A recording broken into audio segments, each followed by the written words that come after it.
जागृत असणारे सोमेश्वर देवस्थान हे पुण्यापासून 74 किलोमीटर तर जेजुरीपासून सुमारे 25 किलोमीटर अंतरावर करंजे गावामध्ये वसले आहे.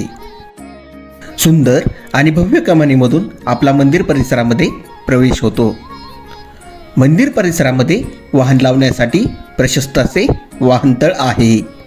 आपले वाहन लावून आपण दर्शनासाठी मार्गस्थ होतो. जाताना विविध साहित्यांच्या दुकानांची रेलचेल दिसते. आख्यायिकेनुसार द्वापार युगामध्ये मालोबाई नावाच्या भक्ताच्या भक्तीवर प्रसन्न होऊन सौराष्ट्रात असलेले सोरटी सोमनाथ येथे वास्तव्यास आले. हे मंदिर सर्परूपामध्ये होणाऱ्या महादेवाच्या दर्शनासाठी प्रसिद्ध आहे. मुख्य प्रवेशद्वाराच्या अगदी समोर पाण्याचे बारव आहे. बारव पाहिल्यानंतर आपण पश्चिम प्रवेशद्वारामधून मंदिरामध्ये प्रवेश करतो.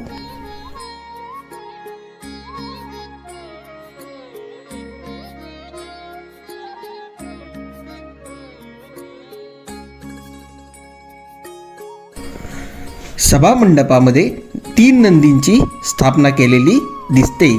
ती इतर शिवालयांमध्ये शक्यतो आढळत नाही. मंदिराचा सभामंडप प्रशस्त आहे. नंदीचे दर्शन घेऊन आपण सोमेश्वराचे दर्शन घेण्यासाठी दर्शन रांगेमध्ये लागतो.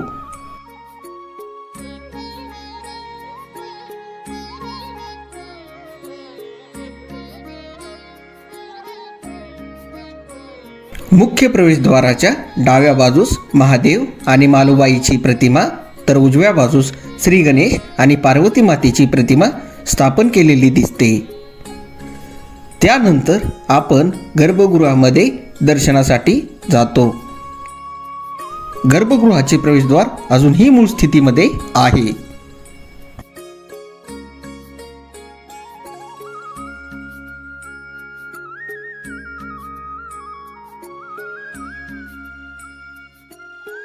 हे सोरटी सोमनाथाचे प्रसन्नचित्त शिवलिंग.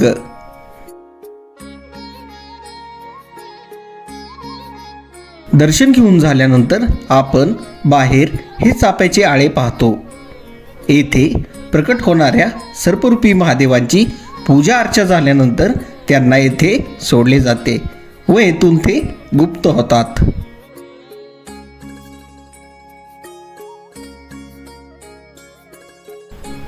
येथे मंदिराशेजारीच देवाचे भक्त खोमणे यांची देवळी आहे. देवळीच्या मागे पाण्याचे विशाल बारव आहे. हे पाण्याचे विशाल बारव संपूर्ण मंदिर परिसर शांत, स्वच्छ आणि रम्य आहे. जागृत देवस्थान असल्यामुळे श्रावण महिन्यामध्ये आणि वर्षभर येथे भाविकांची प्रचंड गर्दी असते. पुण्यापासून जवळ असलेल्या या देवस्थानाचा व्हिडिओ जर तुम्हाला आवडला असेल तर या व्हिडिओला लाईक, शेअर आणि चॅनलला सबस्क्राईब करा आणि आपल्या प्रतिक्रिया कमेंट बॉक्समध्ये आवर्जून नोंदवा. धन्यवाद.